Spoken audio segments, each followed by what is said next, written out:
Elias first heard it on a Monday. The kind of Monday that drags its feet, sluggish and grey, as if the world itself is reluctant to move forward. Rain streaked the windows of his small apartment, a thin drizzle that blurred the streetlights outside. He was lying in bed, teetering on the edge of sleep, when the whisper came. A slow, deliberate breath, then his name. Elias. His eyes snapped open.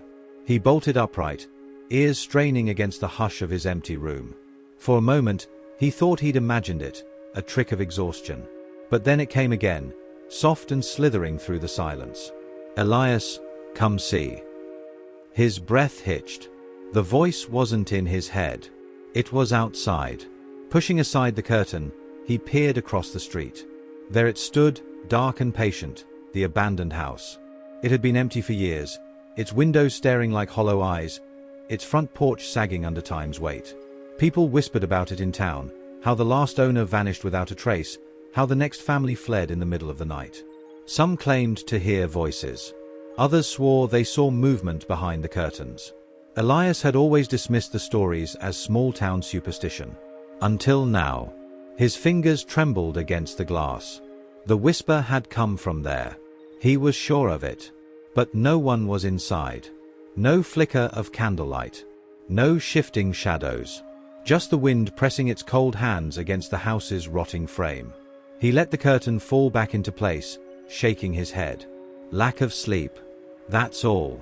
But as he settled back into bed, pulling the covers tight around his shoulders, he couldn't shake the feeling that something was waiting for him. The next night, it happened again. The whisper curled through the darkness, closer this time. Elias, come inside. His stomach clenched. He sat up, breath shallow, fingers gripping the sheets. Slowly, he turned his head toward the window. The house was still there, unmoving, unchanged. But tonight, something was different. The front door was open. Just a sliver, enough to see the yawning blackness within. Enough to know it hadn't been open before. Elias' pulse pounded in his throat. His rational mind fought to dismiss it. The wind, maybe. Or a loose hinge. But deep down, he knew better. The house was calling him. And worse, he was tempted to answer. Elias spent the next day in a haze, his thoughts orbiting around the house like a moth drawn to a dying flame. He wanted to forget, to push the whispers aside like a bad dream. But the voice lingered, curling around the edges of his mind, beckoning. Elias, come inside. That night, he found himself at his window again. The house loomed across the street, shrouded in the same empty darkness. But the door was still open. A sliver of blackness. A mouth, waiting to be fed. He clenched his fists, willing himself to look away, to go back to bed.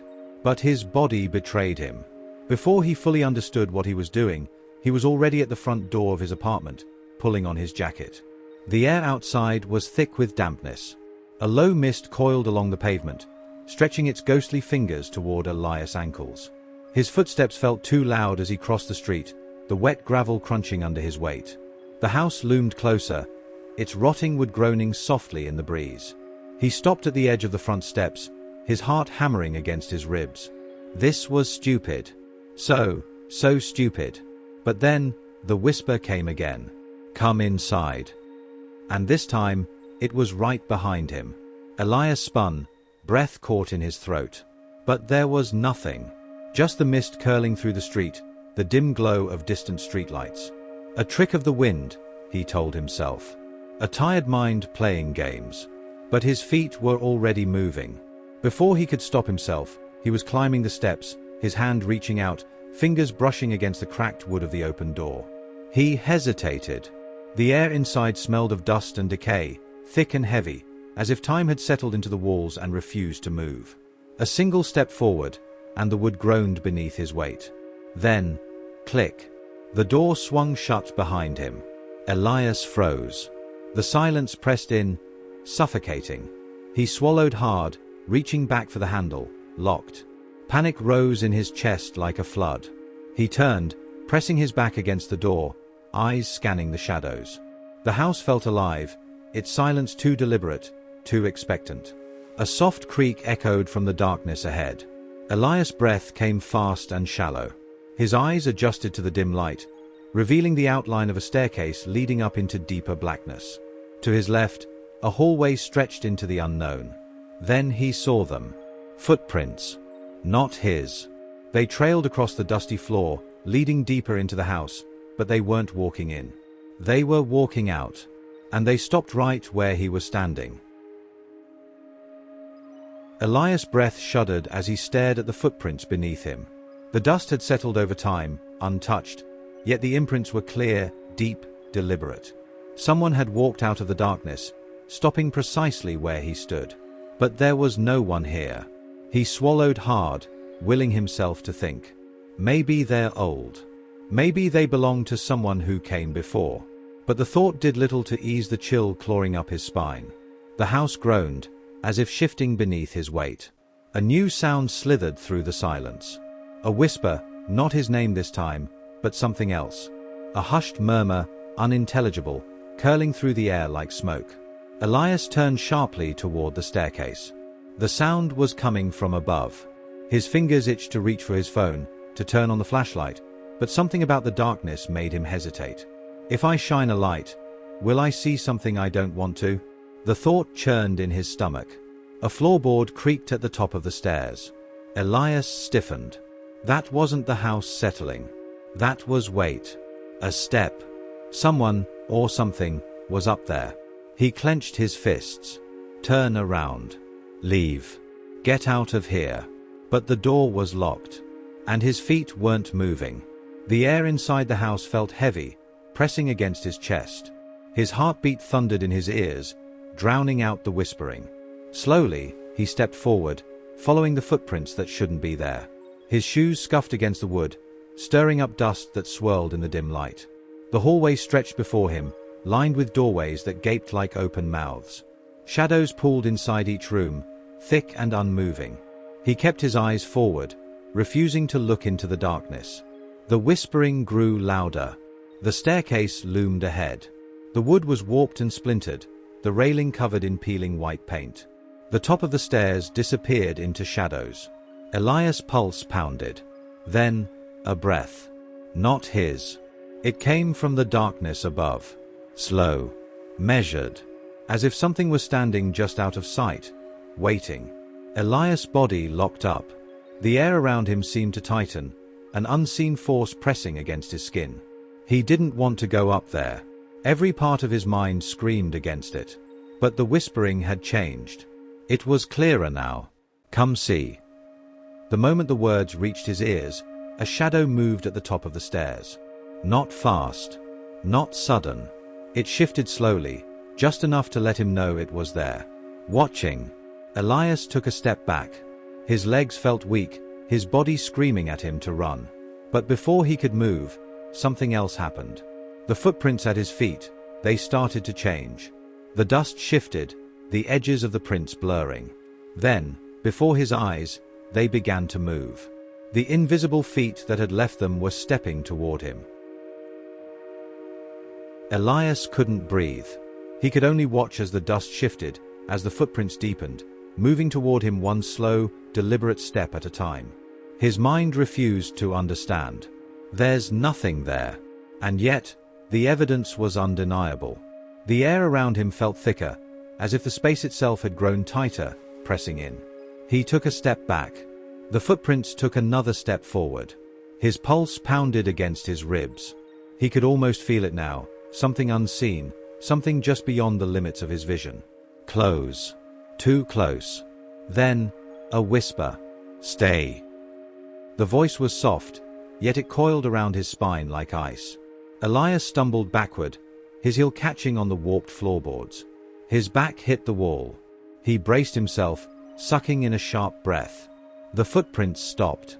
Silence stretched between them, thick and unnatural. The air buzzed with something he couldn't name. Something that wasn't quite sound. Then, a long, slow breath. Not his. It was just inches away. Elias turned his head toward the empty space beside him, his body screaming at him not to look, not to see. But there was nothing. Just air. just the heavy darkness pressing against him. The breath came again. Hot. Close. As if something unseen was standing right there, facing him. Elias shoved himself off the wall and ran. His feet pounded against the wooden floor, the house shuddering beneath him. He didn't care where he was going, only that he needed to get away. The hallway stretched ahead, endless, twisting in ways that didn't make sense. Then, another sound. Not a whisper this time. A door creaking open. Elias skidded to a stop. His breath came in ragged gasps, his skin damp with sweat. Slowly, he turned his head. A door on his left, one that had been shut when he first entered, was now wide open. And something moved inside. It wasn't a shape, not exactly. Not something he could define.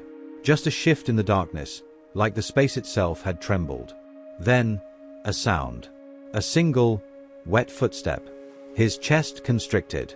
He could hear it now, breathing louder than before. Coming from the darkened doorway. Deep. Slow. Hungry. His instincts screamed, run. But before he could, something grabbed his wrist. He didn't see it. Didn't hear it move. But the feeling was undeniable. Long fingers, ice cold, tightening around his skin. Holding him in place. And then, the whisper again. Come inside. Elias tried to scream, but the sound caught in his throat, swallowed by the weight of the dark. The grip around his wrist tightened, not painfully, but with purpose. As if whatever held him wasn't just keeping him still. It was pulling him in. His skin burned from the cold, a deep, marrow-chilling frost that spread through his veins. He yanked his arm, trying to break free, but the fingers only tightened. The pressure wasn't from flesh and bone.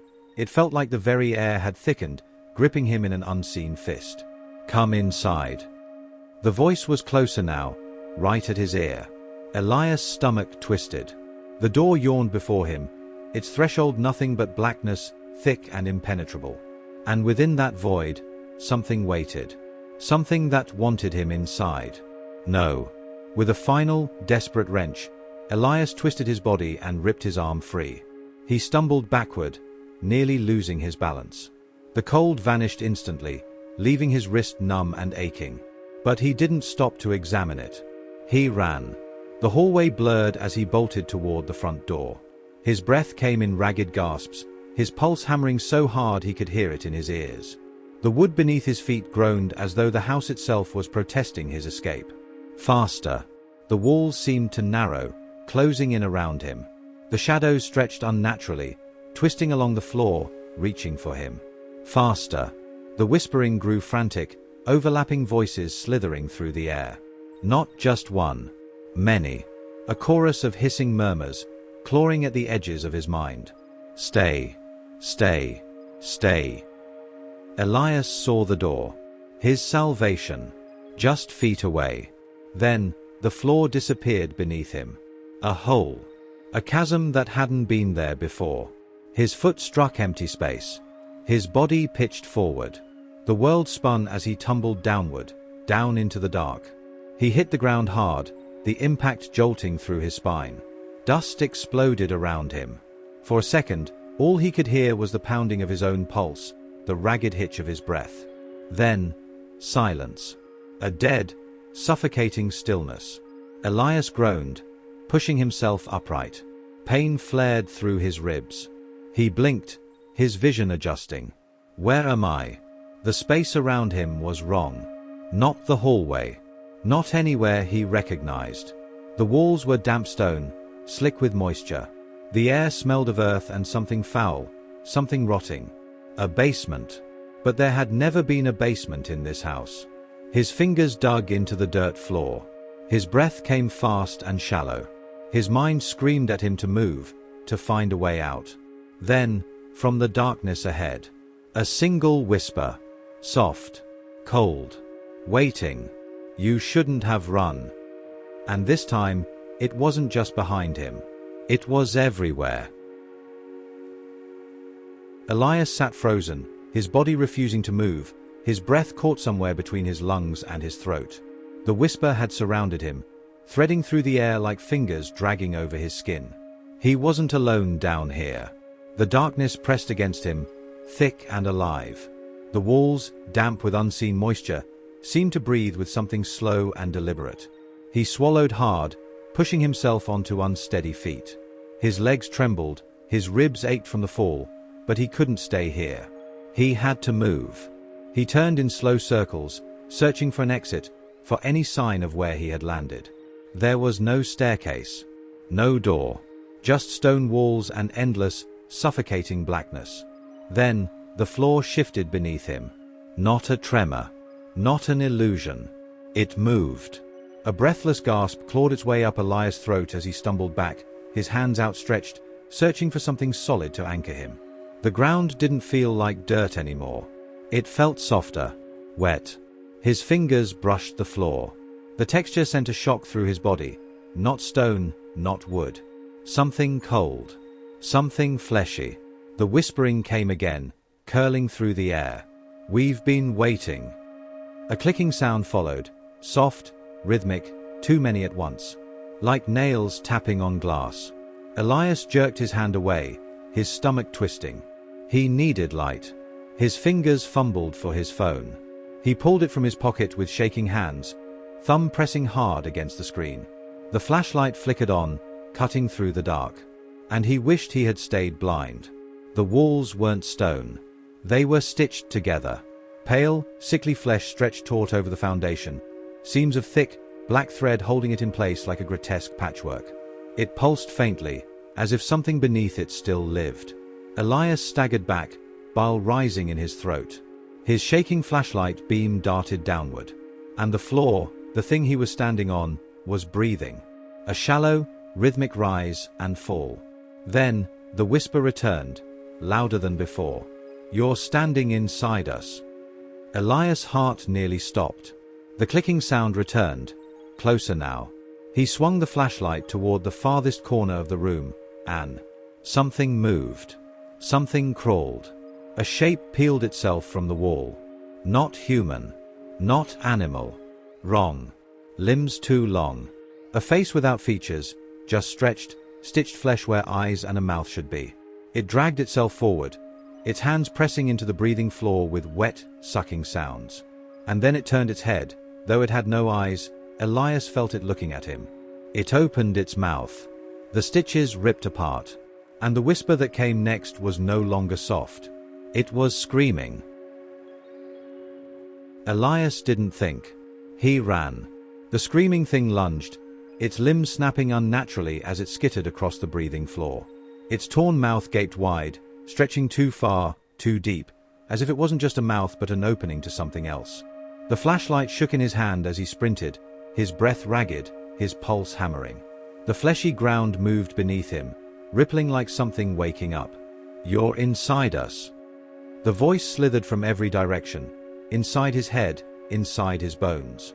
The walls twitched, their stitched seams splitting, revealing glimpses of something glistening, something alive beneath the surface. There had to be a way out. There had to be. Elias' feet pounded forward, his flashlight beam dancing wildly. He didn't know where he was going, only that he had to go. But the room had no end. No exit. Then, a door. A single wooden door, standing freestanding in the middle of the fleshy expanse. Impossible. Out of place. But there.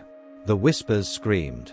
Elias lunged for the handle, fingers barely brushing the cold metal when the thing grabbed him.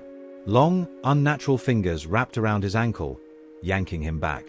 He hit the ground hard, his flashlight spinning away, casting frantic beams of light across the writhing room.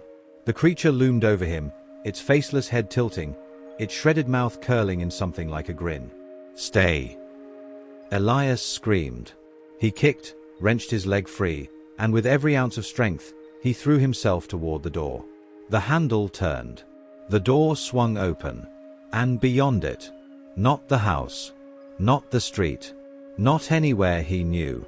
It was his apartment, his own bedroom, exactly as he had left it. The air inside was warm, safe. Elias didn't hesitate. He threw himself through, tumbling onto his carpeted floor. His heart pounded as he scrambled forward, reaching back to slam the door shut. But the house was no longer behind him. Just his closet. A simple wooden door, standing where it always had, unmoving. No stitches. No whispers. Just the faint hum of his ceiling fan. Elias staggered back, his chest rising and falling in uneven gasps. His apartment was normal. No damp stone walls, no breathing floors. No creature. Had he imagined it? He turned his wrist over. Finger-shaped bruises. His breath caught. He took another step back, shaking his head. It happened. A whisper brushed his ear. Soft. Gentle. See you soon. The closet door creaked, just a sliver. And from within the dark, a single footprint appeared on the carpet.